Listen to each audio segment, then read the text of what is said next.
High বন্ধুরা, তোমরা সবাই কেমন আছো? আশা করি ভালো আছো, সুস্থ আছো। তো বন্ধুরা, আজকে আমার একটা প্রবলেম হয়ে গেছে। আমার কম্পিউটার অন হচ্ছে না।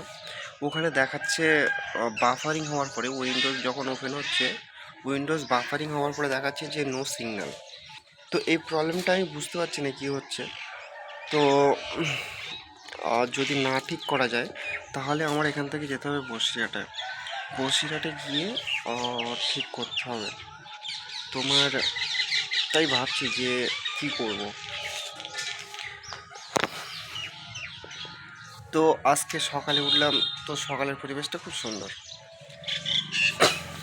আর উইন্ডোজের যে প্রবলেমটা হয়েছে, তো মনে হচ্ছে মাদারবোর্ডের কিছু খারাপ হয়ে গেছে, ওটা চেঞ্জ করতে হবে। তো দেখি কি করা যায়। আজকে না হোক কালকে যাবো বসিরহাটে, ঠিক আছে? তারপরে গিয়ে ঠিক করাতে হবে, কারণ আমাদের এখানে কোথাও দোকান নেই যে ঠিক করবে, ঠিক আছে? কারণ ওর পার্টসই খারাপ হয়ে গেছে।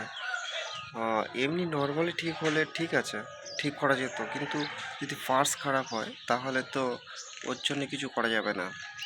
তো সেই জন্য যেতে হবে ওখানে বসিরহাটে। তো ঠিক আছে বন্ধুরা, দেখা হচ্ছে নেক্সট বলো আগে।